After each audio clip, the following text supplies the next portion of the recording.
Hello, Black Friday record store people. Sam here. Had a busy day just out and about doing Black Friday stuff with family. This is the first time I ever participated in Record Store Day Black Friday. I have had to work on Black Friday since 2018, and that was pretty much before I was into collecting records, so I didn't really even know that it was a thing.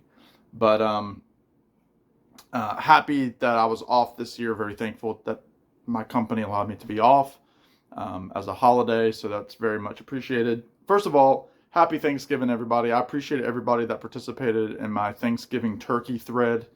Great response to that. That's probably the best thread that I've ever hosted.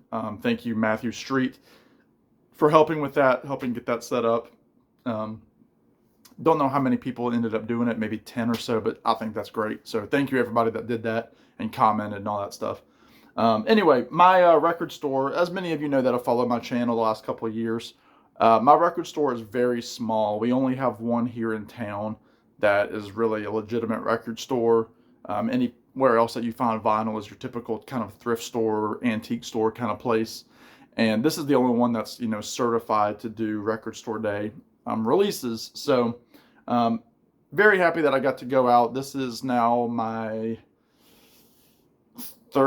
second or third time with my cousin Ethan, who tagged along. Many of you know Ethan. He's given me a lot of CDs over the last couple of years.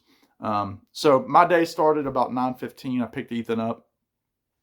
We went into town to my record store. My record store is inside of this like co-op. So there's a couple of little food stands in there. There's a coffee shop kind of right in the middle. There's all sorts of like individual vendors throughout the co-op. So you have somebody that does woodworking, somebody that makes that does art, just those kinds of things. And I was surprised. I mean, we got there about 9:30 this morning. The store opened at 10.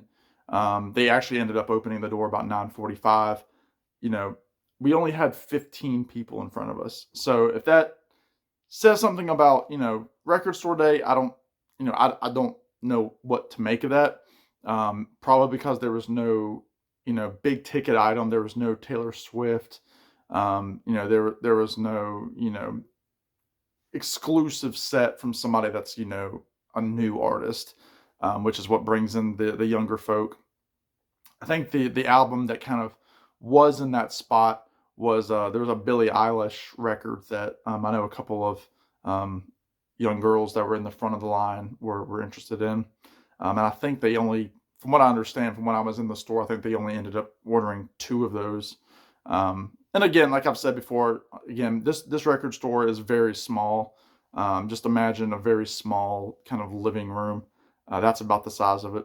But 15 people in front of us. They opened the doors a little bit early because of the size. They were only letting 10 people in at a time. Um, I saw two women went in. They obviously didn't see anything that they wanted. They probably, I'm just making assumptions, probably aren't record collectors. Probably were fans of a certain artist. It wasn't there. They got out of Dodge. So line moved quick. The owner ended up telling everybody else in line. There was like six of us left. He's like, "Y'all come on in too." He's like, I'll just kill the line essentially." So I think at one time there might have been 13 of us in there at one time. So it's a little crowd, a little shoulder to shoulder, but it's not mayhem or anything like that. And because it is a smaller store, this is a smaller city. They didn't order everything, so I'm waiting tomorrow, around 8 a.m. when online stores go live to order one more record. It's the Casey Musgraves "Deeper into the Well," and as many of you know, I'm a really big fan of "Deeper in the Well." Her latest album from this year. That's going to definitely make my top 10 records list here next month. But I was able to grab a few things. By a few, I mean three. Didn't get any kind of old releases. Sometimes I'll look and see something else and I'll pick it up. I didn't this time. Just I knew I had records that I actually had delivered to my door today. That will show up in my new finds around the first of the month. But anyway, let me show you the three records that I got. I'll start. This is probably the other big record that people were into. And I really did like this album. This is Noah Kahn Town Hall. This is the Styx Season sessions, or the Styx Season collaboration. So Noah Kahn just released an album last year called Styx Season. It was a huge album. It catapulted him into superstardom. He ended up collaborating with so many different, modern artists that were doing remixes of his songs, all the stuff, and that's essentially what this is. It's almost an EP. It's 8 tracks, some new songs, but you have some songs from Styx Season, like She Calls Me Back, Northern Attitude, Everywhere, Everything, Homesick. And you have people on here, Post Malone, Casey Musgraves, Hozier, Brandi Carlile, Gregory Alan Isakov. So I grabbed that. I didn't think I was going to be able to grab this, actually. But, and I went ahead and opened them all because I don't have that many. So it came with this insert. That's a picture that's on the rear of the Styx Season photo, regular album. And then a little snippet of information about each of the collaborations. So very cool. Here's the sleeve with the custom label. And really cool vinyl. I didn't realize this was going to be on a cool piece of vinyl, but kind of like a smoky looking splatter, almost Coke color vinyl. So really cool to have that. And again, like, a lot of things, Record Store Day is, it's pricey. And I think all 3 of the records that I purchased are Record Store Day firsts. And that was another thing that I thought about this list. And I'm not complaining because I do like Record Store Day. I don't shut down Record Store Day. But a lot of these are going to be reissued in some other format later on. And that seemed to be the case for a lot of the bigger pieces that I saw. But anyway, album 2 of 3, I picked this up. This is Hymns of Christmas by Leon Russell. I'm always interested to try a new Christmas record. This was released on the Dark Horse label. Obviously, that's George Harrison's label. This was from 1995. First time on vinyl. Very standard Christmas tunes.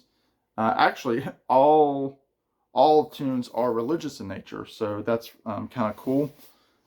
Inner sleeve is very nice. It's the classic Dark Horse inner sleeve. It's the same on both sides. And this was also color vinyl. Just a kind of a transparent green there. And yeah, going to be happy to spin this. As y'all know, I love Christmas music. So very, very happy to have this Leon Russell record. Actually, it's my first Leon Russell record ever. So kind of cool. And then lastly, this was an item that I saw quite a few of in my record store. This is double record, Buffalo Springfield on one side, or one disc, and then the Byrds on the other. This is from the 1967 Monterey Pop Festival. Great hype sticker. This is a gatefold. I have not yet cut it as a gatefold. I'm deciding if I'm going to do that because that hype sticker just looks so good right there.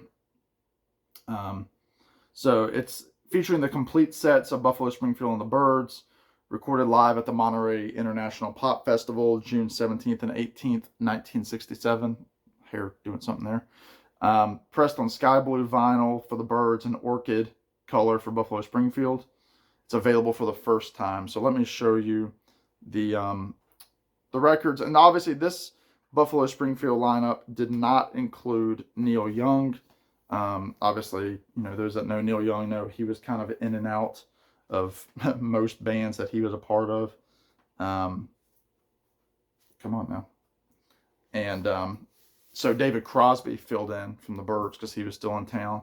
So here's the Buffalo Springfield purpley kind of vinyl, very similar to a couple record store days ago. Elton John released the Tom Bell sessions and put it out.